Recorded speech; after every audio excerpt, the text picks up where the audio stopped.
Buat Roy dan kawan-kawan, kalian sudah telat. Penjara bau pesing sudah siap buat kalian. Mau ngerengek mediasi lewat televisi nggak guna kalian. Lucu ya, dunia ini memang panggung sandiwara murahan. Dulu Roy Suryo dan gerombolannya begitu lantang, jadi juru bicara barisan sakit hati, nyinyir tiap detik, seolah punya hak eksklusif menilai siapa yang pantas jadi pemimpin negeri ini. Tapi sekarang, astaga, tiba-tiba dia muncul di layar kaca, mewek halus, minta mediasi ke Jokowi. Lah, yang dulu getol menjegal sekarang malah cari pelukan? Ini bukan drama Korea, Roy. Ini politik dan orang-orang masih ingat rekam jejakmu. Begini ya, kita bicara fakta. Orang yang dulu begitu rajin melempar kerikil ke arah istana, kini berubah jadi burung merpati yang pura-pura hilang ingatan. Apa kabar nyinyiranmu dulu soal proyek, soal kebijakan, soal legitimasi? Roy Suryo bukan sekadar kritikus. Dia salah satu ikon suara sumbang yang membesar-besarkan narasi gagal, nyari panggung lewat setiap konflik. Tapi sekarang, ketika suhu mulai panas, tiba-tiba dia tampil manis, sok santun, nawarin mediasi. Ini mediasi atau permohonan maaf terselubung karena ketahuan salah langkah? Dan jangan lupa, dia ini bukan korban. Dia bagian dari orkestra gaduh yang selama ini mainkan nada sumbang. Publik tahu itu. Tapi ketika badai hukum mulai mendekat, mendadak semua bertransformasi jadi malaikat perdamaian. Klise, Roy Suryo dan koleganya jelas sedang panik. Cacing-cacing kepanasan yang mulai sadar. Taktik lempar batu sembunyi tangan itu sudah basi. Rakyat sekarang sudah cerdas. Mereka bisa bedakan mana kritikus murni, mana oportunis yang terjebak karir politiknya sendiri. Roy, kamu salah satu tokoh yang dulu begitu percaya diri menyerang Jokowi di segala lini. Tapi ketika gelombang keadilan mulai menyapu, kamu cari jalan pintas. Ngemis di depan kamera, nawarin mediasi seolah-olah Jokowi butuh itu. Padahal yang kamu butuhkan cuma satu. Penyelamatan diri. Dan publik tahu, kamu bukan lagi relevan. Kamu hanya simbol dari barisan yang gagal move on, gagal paham, dan sekarang gagal strategi. Mediasi? Dengan siapa? Dengan presiden yang selama ini kalian hina-hina, yang kalian framing tiap hari dengan narasi busuk, sekarang balik badan minta maaf? Itu bukan heroik, itu panik. Dan kalau kamu pikir rakyat lupa, kamu salah besar. Bangsa ini menyimpan memori. Digital pun tak bisa dihapus. Semua jejak digital nyinyirmu masih ada. Jadi jangan harap transformasi mendadakmu jadi malaikat penengah itu dipercaya. Roy, ini bukan soal suka atau tidak suka. Ini soal konsistensi. Dan kamu bersama gengmu telah gagal menjaga itu. Sekarang saat bau penjara mulai tercium, kalian semua mendadak religius, merendah, dan berusaha tampil elegan. Tapi maaf, pesona itu tak cukup menutupi jejak kebusukan politis yang sudah kamu wariskan. Kalau dari awal kalian jujur, kalian tak akan segelisah ini. Dan sekarang publik hanya punya satu pertanyaan yang menggelitik. Kalian sudah telat, Roy dan kawan-kawan. Penjara bau pesing sudah siap buat kalian. Siap masuk atau masih mau acting lagi di depan kamera? Oke, kita lanjut. Karena kalau bicara soal Roy Suryo dan kawan-kawannya, tak cukup satu babak. Ini orang bukan cuma gagal jaga sikap, tapi juga gagal membaca zaman. Roy itu tipikal politisi tengil yang pikir publik bisa dibohongi terus-menerus. Dulu pas punya panggung, dia berdiri paling depan, jadi komentator segala hal, bahkan yang bukan bidangnya. Sedikit-sedikit nyolot, sedikit-sedikit nyindir, seolah-olah dia dewa teknologi, dewa moral, dewa kebangsaan. Padahal, diri sendiri aja amburadul. Lupa ya, publik pernah lihat. Bagaimana kamu berurusan dengan kasus yang bahkan bikin malu bangsa ini? Itu belum lama, Roy. Dan sekarang kamu mau tampil suci? Begini logikanya, kalau dulu kamu yakin Jokowi itu salah arah, kenapa sekarang kamu datang bawa wajah bingung, minta dia jadi penengah? Artinya apa? Artinya kamu sendiri sekarang mengakui yang dulu kamu serang habis-habisan itu ternyata orang yang paling stabil di tengah kekacauan. Ironis, bukan? Tokoh yang kalian fitnah, sekarang kalian datangi untuk minta diselamatkan dari lubang yang kalian gali sendiri. Ini bukan sekadar cacing kepanasan, ini tikus yang sudah terjebak di ruang penuh asap, cari jalan keluar dengan wajah polos dan narasi damai. Kawan-kawan Roy, yang selama ini satu barisan pun tak kalah lucunya. Mulai dari yang kemarin teriak oposisi sejati, sekarang ikut-ikutan pasang wajah kasihan, sibuk merangkai narasi rekonsiliasi. Lah, kemarin kemana aja? Pas negara difitnah, pas presiden dihina, pas rakyat dibodohi dengan hoaks berkedok analisis, kalian sibuk tepuk tangan. Sekarang kalian minta difasilitasi? Maaf ya, sejarah tak sedang bercanda. Satu hal yang paling bikin geli, mereka pikir Jokowi itu masih peduli citra, padahal Jokowi sudah selesai dengan urusan pencitraan. Dia tinggal duduk tenang, kerja beres, dan lihat sendiri siapa yang jatuh ke dalam lubang yang mereka gali. Ini bukan era untuk menyelamatkan karir politik orang-orang gagal. Ini era di mana kebenaran bicara lewat data, bukan drama. Dan kalau Roy Suryo pikir publik akan terharu dengan adegan wawancaranya yang penuh nada damai, dia salah besar. Yang publik lihat justru ketakutan. Ketakutan akan kejaran hukum, ketakutan akan isolasi politik, dan ketakutan akan kehilangan panggung selamanya. Maka keluarlah manuver politis basi itu, mediasi. Tapi jangan salah Roy, ini bukan era Orba di mana manuver-manuver abu-abu bisa ditutup dengan kompromi. Sekarang semua mata terbuka. Jadi kita tanya lagi, biar makin nyetrum ke kepala mereka. Roy, kalau kamu yakin benar, kenapa sekarang kamu takut sendiri?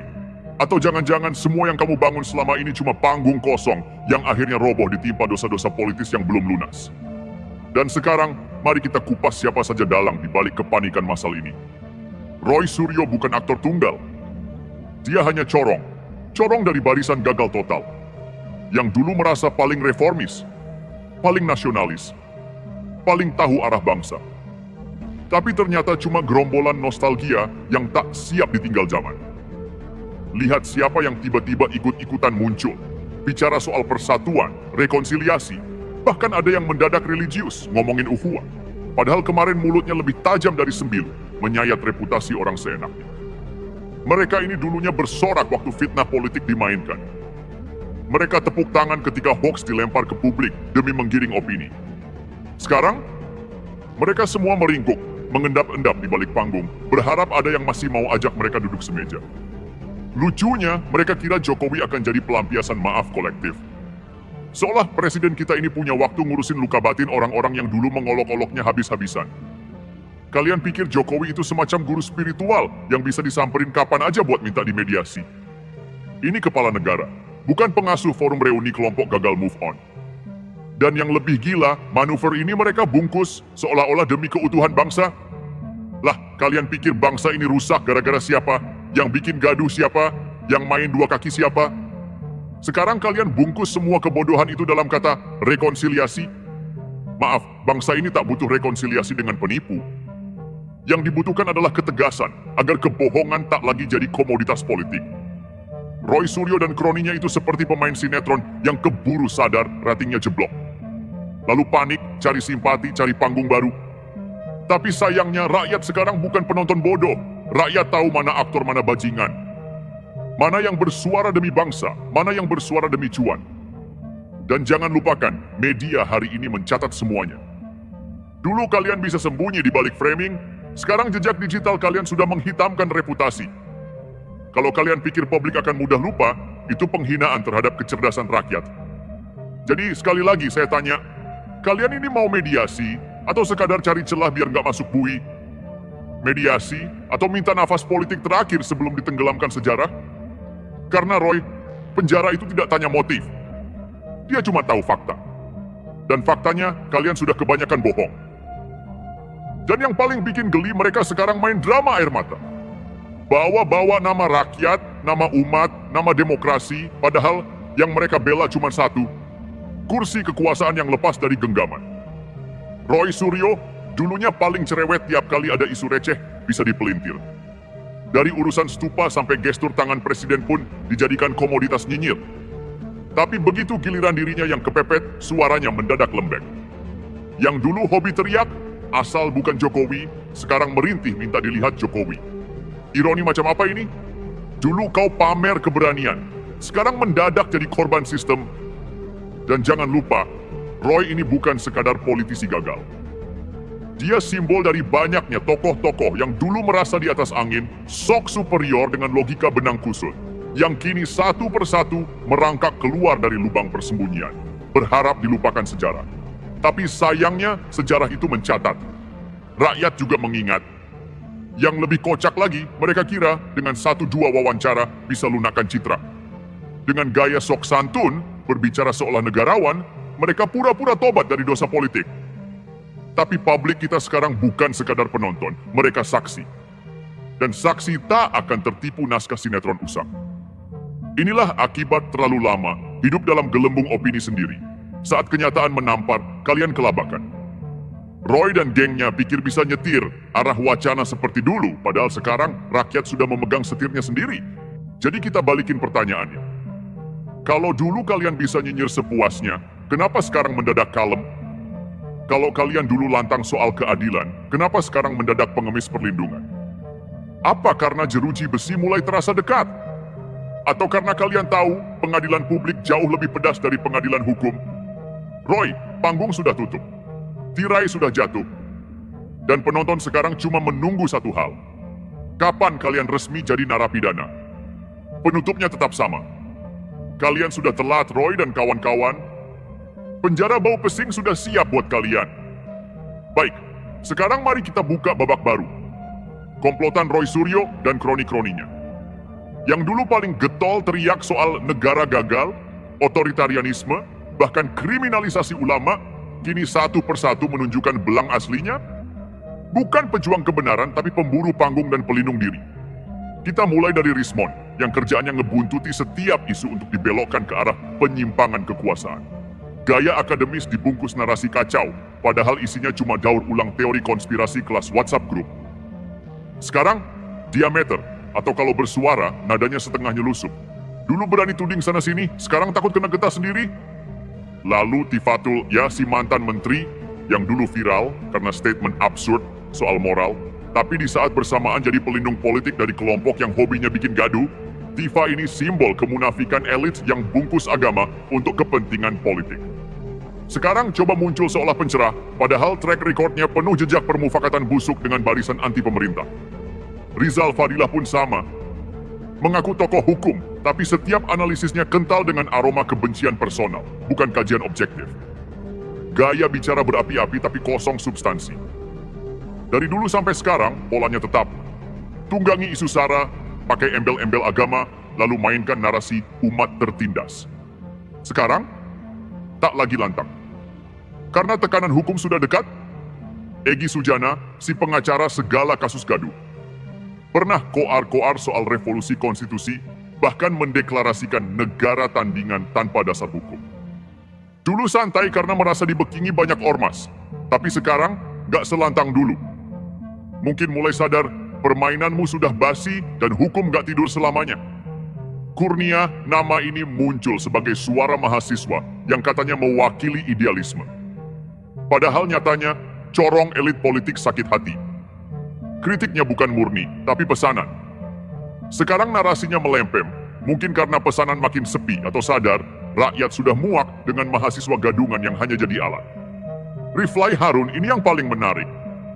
Dulu konon pakar konstitusi. Sekarang, pakar konten provokasi. Berubah dari akademisi jadi YouTuber politik murahan. Setiap kontennya hanya berisi asumsi liar, tuduhan tanpa bukti, dan bumbu drama politik. Mirip infotainment tapi tanpa etika jurnalistik. Ironis, orang yang dulu bicara marwah hukum, sekarang lebih mirip komedian politik tanpa panggung tetap. Komplotan mereka ini satu paket. Mereka hidup dari keresahan, menggali dari luka lama, dan terus menjual ketakutan. Mereka kompak saat di luar kekuasaan, tapi begitu ada yang kepepet, masing-masing mulai jilat ludah sendiri. Roy ngemis mediasi, Egy hilang suara, Riflai mulai geser konten, Tifa makin absurd, dan sisanya sibuk cuci tangan. Pertanyaannya sekarang, di mana nyali kalian sekarang, wahai para penjajah wacana omong kosong? Dulu kalian tuduh negara ini zalim, sekarang kalian minta negara melindungi kalian? Dulu kalian ejek Jokowi, sekarang kalian bisik-bisik minta diselamatkan? Dulu kalian bangga disebut oposan, sekarang berharap dipanggil untuk dialog? Sungguh tragikomedi politik yang memuakan. Jadi kita tegaskan sekali lagi, kalian sudah telat, Roy dan kawan-kawan. Penjara bau pesing sudah siap buat kalian. Sekarang, mari kita bongkar lebih dalam. Siapa yang sebenarnya ada di balik semua manuver kotor ini? Siapa yang membiayai mereka? Siapa yang memberi makan para pejuang keadilan yang bersembunyi di balik jargon reformasi? Namun kenyataannya hanya jadi alat untuk kepentingan segelintir kelompok. Mari kita mulai dengan Roy Suryo. Siapa yang memberi dia panggung besar untuk terus-menerus mencaci dan menyudutkan pemerintah? Ternyata orang-orang di baliknya adalah komplotan lama yang sudah tidak punya pengaruh politik secara langsung, tapi masih punya utang politik yang belum terbayar. Ketika mereka merasa kesulitan mencari kekuatan politik yang kuat, mereka jadi semacam gerilyawan politik yang hidup dengan cara menebar kebencian dan hoaks, lalu membangun kembali citra diri mereka di mata publik. Inilah kerja sama sesat antara yang bernaung di balik teori konspirasi dan para elit yang merasa terancam oleh perubahan di bawah pemerintahan Jokowi. Rismon, Rizal Fadilah, dan Tifa sudah lama terhimpun dalam barisan yang mengutamakan politik identitas. Mereka mencari panggung dengan cara mengasosiasikan diri dengan kelompok-kelompok yang berjuang untuk kepentingan minoritas. Meskipun seringkali kepentingan itu hanya jadi alasan pembungkus untuk melancarkan serangan terhadap pemerintah yang mereka anggap tidak sejalan dengan ideologi mereka. Apakah mereka peduli dengan rakyat yang sebenarnya? Tidak. Mereka hanya peduli untuk mempertahankan eksistensi mereka di ruang politik yang semakin sempit. Egy Sujana, meskipun tidak memiliki rekam jejak yang jelas dalam politik praktis, sudah menjelma jadi juru bicara kelompok yang siap menunggangi isu apapun untuk mendapat perhatian. Dulu dia sempat mengaku sebagai pejuang kebebasan berekspresi, padahal kenyataannya dia hanya penjual isu murahan. Tidak ada visi politik yang jelas, tidak ada arah, hanya kerusuhan yang diciptakan untuk mendongkrak popularitas di media sosial. Riflai Harun lebih canggih. Dulu dia adalah akademisi yang dianggap memiliki integritas tinggi dalam soal konstitusi. Namun dalam beberapa tahun terakhir, kita mulai menyaksikan pergeseran besar dalam dirinya. Riflai kini lebih memilih jadi pengamat yang membumbui setiap analisisnya dengan keberpihakan, bukan lagi suara objektif yang dulu pernah dia banggakan. Dalam setiap kesempatan, dia lebih memilih melontarkan kritik yang menguntungkan para pihak yang punya agenda tertentu tanpa memperhatikan dampaknya terhadap stabilitas politik negara. Dia memilih keuntungan politik jangka pendek ketimbang menjaga integritas akademis yang dulu dia junjung. Apa yang mereka semua miliki bersama? Keserakahan untuk mendapatkan perhatian. Mungkin mereka tidak peduli dengan kebenaran. Mereka mungkin tidak peduli dengan stabilitas negara atau kepentingan rakyat. Apa yang mereka pedulikan adalah cara mereka bisa terus berada di pusat perhatian, meskipun itu dengan menyebar kebohongan dan menghasut kerusuhan. Dan yang lebih parah lagi adalah ketika mereka mulai berkolaborasi dengan aktor politik yang mungkin memang punya tujuan sama, menggoyang stabilitas pemerintahan. Mereka mengira dengan terus menabur kebencian, mereka bisa menggulingkan kekuasaan. Tapi mereka tidak sadar bahwa mereka hanya akan menjadi alat yang dipakai oleh pihak-pihak yang lebih besar yang memang ingin merusak sistem ini demi keuntungan pribadi mereka. Pada akhirnya, mereka ini cuma cacing kepanasan yang tidak tahu harus kemana lagi. Sekarang mereka balik merunduk, ngemis mediasi, berharap mendapat pengampunan dari pemerintah yang dulu mereka caci maki habis-habisan. Ironis, kalau mereka jujur, mereka cuma bisa teriak satu hal. Bagaimana caranya untuk kembali berada di spotlight? Dan sekarang pertanyaan pentingnya adalah, seberapa lama kalian bisa bertahan dengan kebohongan ini? Kalau kalian terus begini, maka sudah jelas, masa depan kalian akan penuh dengan debu. Orang sudah tidak peduli lagi dengan aksi kalian. Kalian telah jadi bagian dari sejarah politik yang terlupakan. Dan soal penjara bau pesing, itu hanya menunggu. Itu hanya soal waktu. Jika kalian tidak cepat-cepat memperbaiki diri, jangan salahkan siapa-siapa ketika penjara mulai menanti. Jadi sekali lagi, kalian sudah telat, Roy dan kawan-kawan. Penjara bau pesing sudah siap untuk kalian. Seperti yang sudah saya bilang tadi, Roy Suryo dan kawan-kawannya ini memang cacing kepanasan. Dulu mereka nyinyir habis-habisan, menggugat segala hal yang berbau Jokowi. Dan sekarang, mereka justru ngemis-ngemis mediasi, berharap mendapatkan kasih sayang dari pihak yang mereka kotori dengan kebencian selama ini. Ironis, bukan?